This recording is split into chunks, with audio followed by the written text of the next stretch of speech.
여러분 안녕하십니까? 권순알입니다. 지금 이 나라를 쥐락펴락하며 대한민국의 위대한 성취를 갉아먹고 있는 대표적인 집단이 386 극좌운동권입니다. 이들은 스스로 민주화운동을 했다고 자랑하면서 온갖 혜택을 다 누리고 있습니다.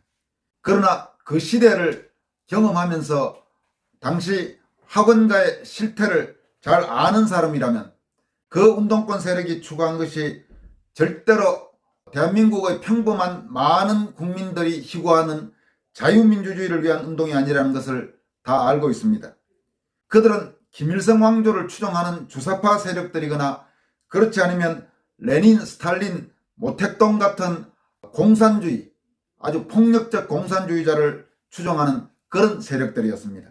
다만 1980년대 한국을 통치하던 전두환 정권의 정치적 정통성이 워낙 취약하다 보니까 우리 사회는 지금까지 그 운동권 세력의 이념적 문제점을 모르거나 혹은 알면서도 그 시대적 상황에 대한 저항이라는 측면에서 눈 감아주곤 했습니다.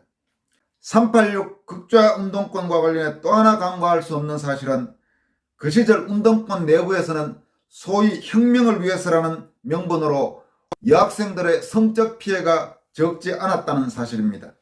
오늘은 이와 관련해 프리랜서 작가이자 언론사 칼럼니스트로 일하기도 했던 박선경 남서울대 겸임교수가 자신의 페이스북에 올린 데모하던 그 언니는 이라는 제목의 글을 여러분들에게 소개해드리겠습니다. 이 글은 박선경 작가의 페이스북에 올라오자마자 지금 큰 화제가 되고 있습니다. 1980년대 좌익 세력의 소위 민주화 운동과 관련된 불편한 진실 중 하나를 자신이 잘 아는 인물의 실체적 비극을 통해서 아주 적나라하게 보여주는 내용입니다. 제목은 데모하던 그 언니는 지금 이렇게 달았습니다. 동네 교회에 예쁜 여대생이 있었다. 은지 언니는 신촌에 있는 모 여대에 재학 중이었다. 교회는 물론 동네 남학생들이 거의 올리비아 핫세 닮은 은지 언니를 좋아했다. 은지 언니는 집안 형편이 어려워 전두환 시절 과외를 폐지했음에도 속칭 몰래바이트로 생활비를 벌었었다. 신앙심이 깊었고 얼굴보다 마음이 더 고운 사람이었다. 언니 얼굴이 잿빛으로 변하기 시작한 건 그녀가 운동권 학생들과 몰려다니며 사회주의 사상에 빠졌을 때부터였다. 언니는 운동권 남학생들과 MT 가는 건 매번 망설였다. 그러니까 아마 신촌에 있는 여대라니까 명문여대 모양입니다. 그리고 굉장히 예뻤다고 합니다. 기독교 신앙심도 깊은 여성이었던 모양입니다. 그런 예쁘고 신앙심도 있고 공부도 잘하던 여학생이 좌익 운동권 세력 그 학생들과 몰려다니면서, 그러니까 운동권에 빠져들면서 어떻게 됐는지 이제 비극이 본격적으로 나오기 시작합니다. 운동권은 사상 이념 의식화 교육 시 성적 수치심을 장애물로 규정하고 여성 동지들의 성적 자기결정권을 교육했다. 말이 성적 자기결정권이지 남자들의 성유린, 성유희, 성착취, 무상섹스하기 위한 허울 좋은 명분이었던 게다. 그러니까 당시 운동권이 어땠는지, 왜 좌익 운동권 출신 지금 386 이 나라에서 행세하던 그 인간들 중에 성적 여성과 관련된 부분에서 아주 이상한 짓을 하는 인간들이 많이 나오는지를 짐작하게 하는 그런 대목입니다. 벌써 20대 때부터 그 운동권들은 그랬다는 이야기입니다. 계속하겠습니다. 은지 언니 몸에서 하루가 멀다고 매캐한 최루탄 냄새가 났다. 군부 독재 전두환 물러가라고 쓰인 머리띠가 바지 주머니에 있었고 가방 안엔 마르크스 자본론, 경마장 가는 길이 들어있었다. 이 경마장 가는 길 하일증인가요? 그것은 책이죠. 사복 경찰에 쫓긴다 해서 내 친구 집으로 피신시켜준 적도 있었다. 언니를 친구 집에 두고 나서는데 집안이 어려우니 열심히 공부해 버젓한 직장을 가져야 하는데 장녀인 내가 지금 뭐하는 짓인지. 성경아, 너는 데모하지 마라.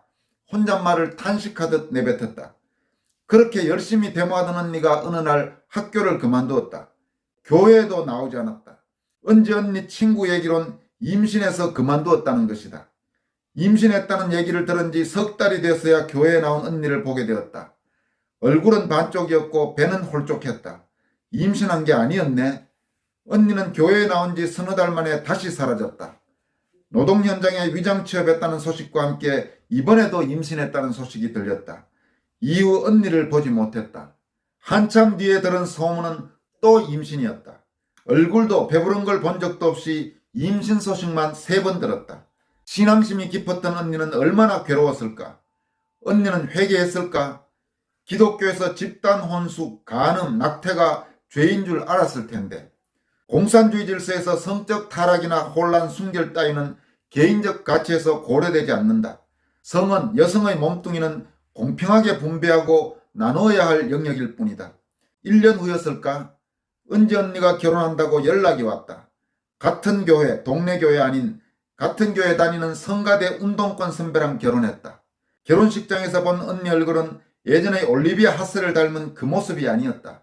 지쳐있기도 하고 표독스럽게 보이기도 하고 슬프기도 한 묘한 모습이었다. 결혼 후 은지 언니는 시부모를 모시고 2아이를 낳고 그렇게 평범하게 살았다. 잘 살고 있는 줄 알았다. 은지 언니가 이혼했다는 소식은 한참 후에 정말 그 언니 존재조차 잊고 있을 무렵에 들려왔다. 남녀평등, 여성인권 외치던 남편은 지나치게 가부장적이었고 언니의 과거를 덜먹이며 폭력을 일삼았다는 것이다. 학생 시절 임신을 3번이나 한 건 모두 사실이었다. 여기서 잠깐 해설을 붙인다면 좌익운동권 남성들 중에 지금 이 케이스도 그렇지만 제가 주변에서 들었고 한 사례들 중에도 말은 여성인권, 평등 어쩌고저쩌고 이런 소리를 하는데 의외로 자기 가정에서 부인에게는 폭력을 막 일삼는다든지 말을 상소리를 한다든지 이런 사람이 생각보다 많습니다. 말 따로 행동 따로 물론 모든 인간에게는 일종의 나름대로의 한계가 있죠. 그렇지만 좌익운동권 세력들 그 남자들 중에 그런 사람들이 예상외로 많습니다. 젊을 때부터 무슨 운동권 이렇게 하면서 옆에서 지켜 세워주고 하면서 그런 아주 잘못된 버르장머리 잘못된 권위의식이 몸에 밴 운동권 출신 정치인들 중에도 그런 인간들 많지 않습니까? 아주 형편없는 저질의 인간들 그런 지금 내용입니다. 계속하겠습니다. 언니가 이혼을 요구했지만 묵살당했고 손목을 긋는 자살소동을 벌인 후에야 이혼에 동의했다. 남편은 아이들을 볼 수 없다는 조건을 걸고 이혼을 허락했다. 은지 언니는 이혼 후 혼자 살다 병을 얻어 죽었다. 그녀의 인생에서 전두환이 없었다면 행복했을까? 교회에 안 다녔다면? 사회주의 세상이 됐으면 행복했을까? 아니면 지독한 가난이 문제였을까? 아름다운 외모가 문제였을까? 요즘 전두환 전 대통령이 회자되니 소설 같은 은지 언니의 부박한 삶이 떠오른다. 누구처럼 잘 뱉어서 시장 자리, 장관 자리 하나쯤은 꽤 차직을 했어. 견뎠으면. 전두환 때보다 지금 삶이 나았을 텐데 말이지.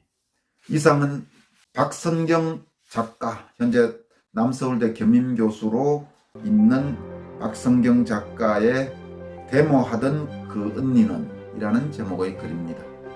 여기까지 하겠습니다. 여러분 고맙습니다.